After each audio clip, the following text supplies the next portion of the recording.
Let's go! Hey guys, welcome back to the channel. Today we're going to be covering this game for the first time, and we're going to be talking about the ongoing event and the new characters that have arrived. The game is Girls Frontline 2 Exilium, and today we're going to be talking about the new characters Centaurissi and Ulrid, which are part of the new recruitment pool. Before I go into the finer details, I did only start this game about 2 months ago, so I would say that my perspective on this game is still relatively fresh and relatively new, and I would like to kind of put this out there that a lot of my opinions here are basically based on what I know about the game and purely are my opinions on the gameplay as well as the character design. But without further ado, let's jump into what is happening right now in this game. We have a new event called Zucchero Cafe with the new characters being featured, which is Centaurissi, and it looks like here we've got a bit of a cafe set up, which you can obtain gifts every now and then you kind of set up your own cafe setup by mixing drinks and putting them up for sale and earning some income. And I assume this sort of income here you can actually use to trade in the event shop as per usual, which right now you've got 100 collapsed pieces. You've got about 600 of these that you can exchange for 250 times 6. My math is incredibly bad, but I think that's about 1,500 currency. Otherwise, you've also got this basic info core you can exchange for 6 of those. I think they actually increased the limit of this from the past events. I think it was only maximum 3, but that could just be my memory playing on me.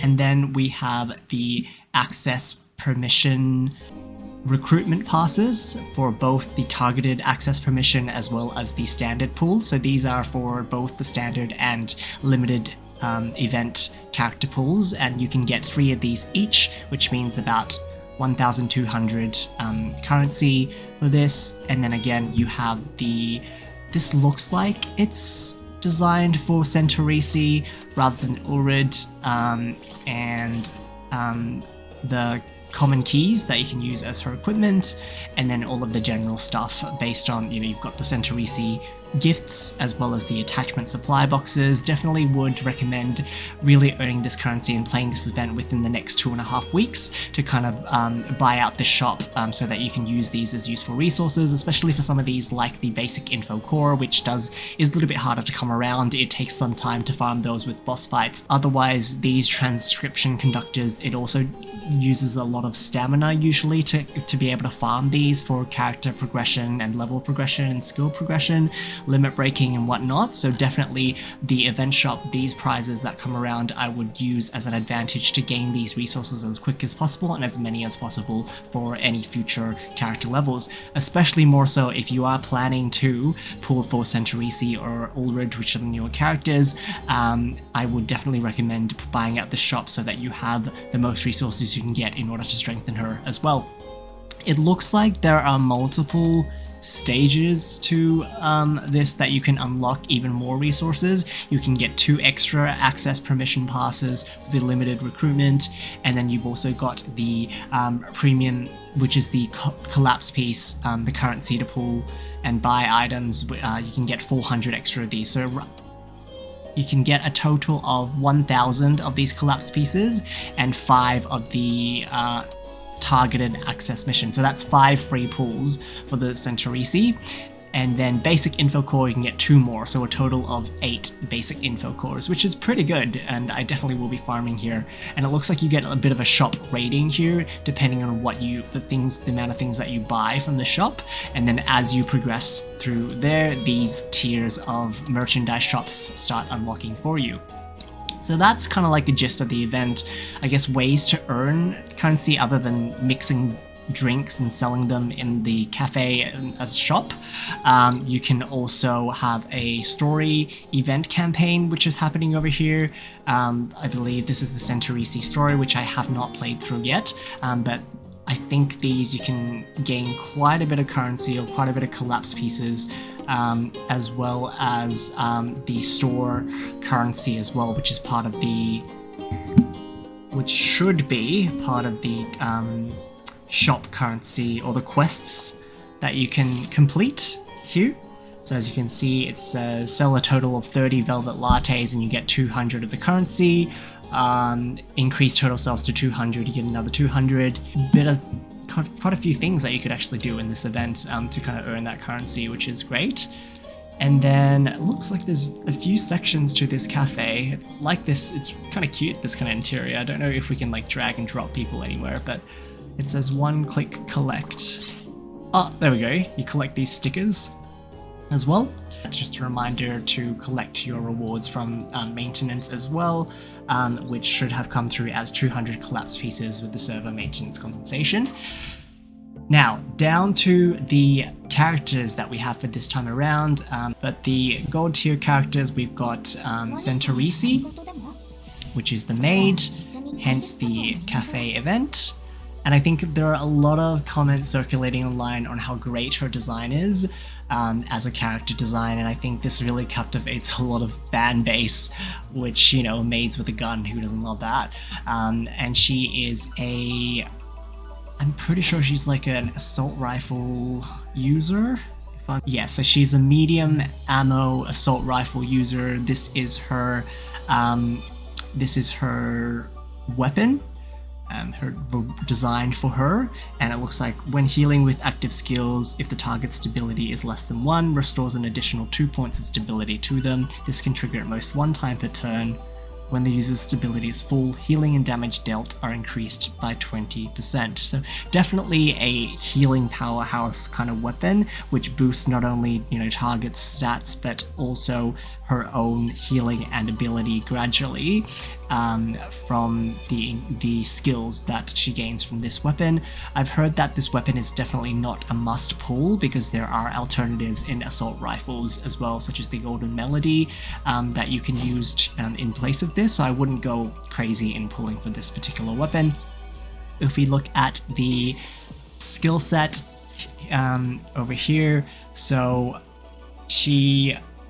her skill is a burn damage skill, so she's good for, I guess, fire teams if you want an all-out fire team, but after attacking she also restores HP at the same time. So her kit is actually, it reminds me of a fire version of Suomi, and then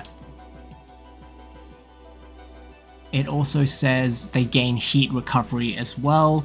And if the enemy target is inflicted with overburn, heals 1 additional allied target. So basically a very strong, I guess, fire team focused healer, which would be very good for some particular units in the game who use the fire element, as opposed to Stormy, who is an ice element. So I think there is definitely a different strategy here. However, if you are purely just pulling Centaurissi for a healer basis and just for the healing and support aspect, and not specifically for the elements, and if you already have Suomi, you might not need to pull for Centaurissi for that particular reason.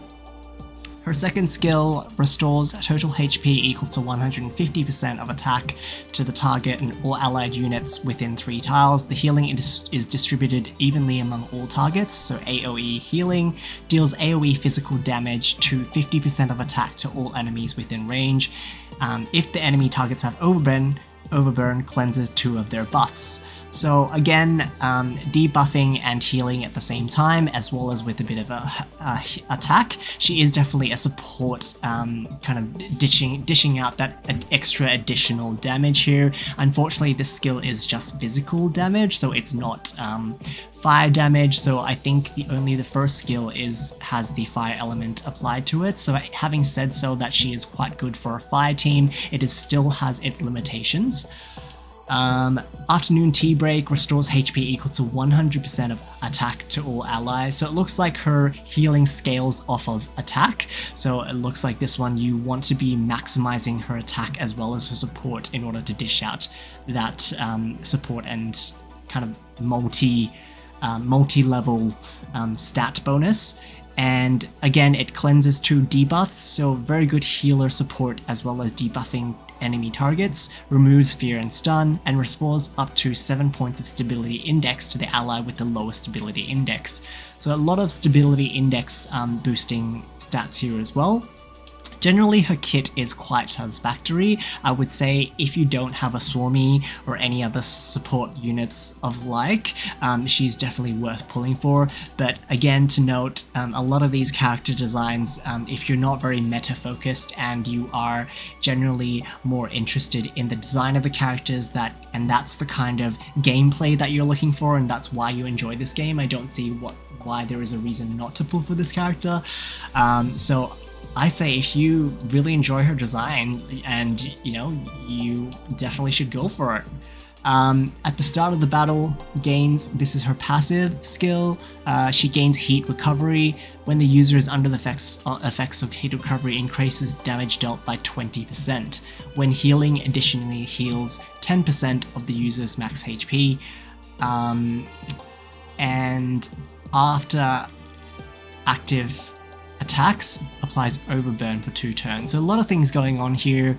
I guess generally based on if she's in heat recovery status, and it also prioritizes performing 1 instance of action support, dealing physical damage equal to 80% of attack and 3 points of stability damage to them, and applies heat recovery to the allied unit.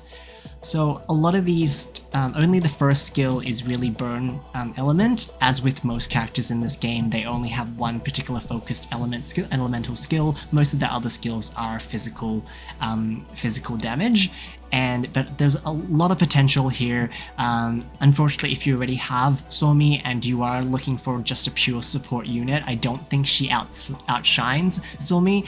Somi is still probably a better alternative. However, if you're looking to build multiple teams and have, colorful gameplay and a very wide range palette, I definitely think having her on a separate team and having that burn advantage would kind of yield very interesting and satisfying results. So there you go, there's my 2 cents on whether you should pull for Centaurissi. But another thing that we should note here is if we look at her interaction, I really like this kind of detail. It's like such a minute detail, but I mean, kudos to the devs for kind of even doing that. It just really makes the whole interaction more interactive, if that makes sense. The design itself, honestly, I agree with all the opinions and comments circulating online around this character design. I think it's very on point.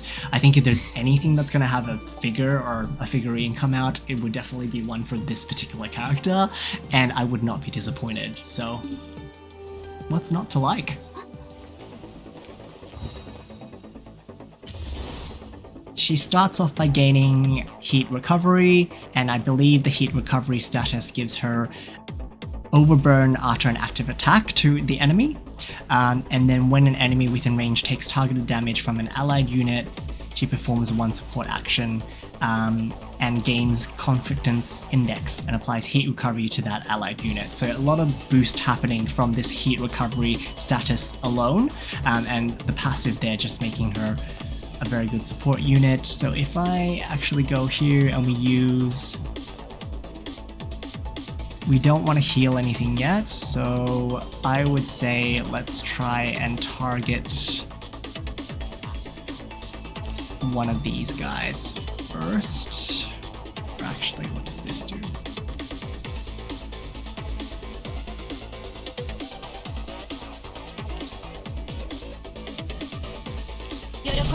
That's her basic attack, and it applies overburn, and she does the support act right after.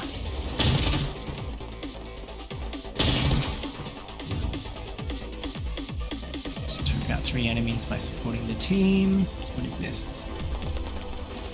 And then what we can do, this one restores HP to 100%, cleanses 2 debuffs and removes fear and stun, and restores the stability index. That's her ultimate skill, but we don't need to use that just yet. Let's take out one of these guys.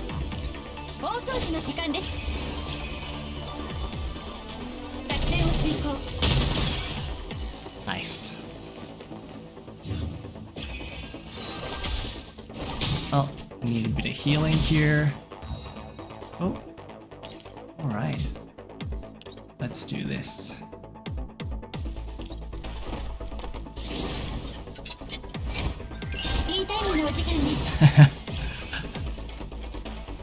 Very, very interesting animation.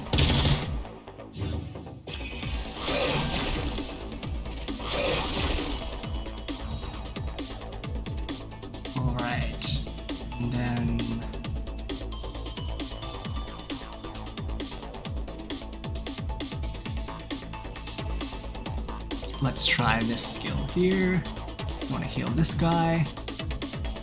Okay. I can't really, no. So one thing about this skill, it is limited to where your teammates are placed. So I guess the strategy here is quite important in selecting or moving your teammates around Centaurissi so that they are also correctly positioned around the enemy. So if, for example, if I had positioned these teammates one more tile to the right, then I could potentially have, or one more tile forward actually, and one more tile to the right, I would have been able to hit both of these units with that additional damage skill. But nonetheless, let's give this a go. There you go. Could have killed two with one stone, but there you go. Her support attack jumps in, and we clear the game. I don't know if I will be pulling for her. I am still pretty much on the fence, but her outfit is very, very tempting. Thank you guys so much for watching my first video covering the Girls Frontline 2 Exilium series, and I hope to bring many, many more of these videos. So if you do enjoy content like this and you play this game, enjoy this game, or are looking to play this game in the near future, please give me a like, comment, or subscribe to my channel, and I'll see you guys soon. Bye!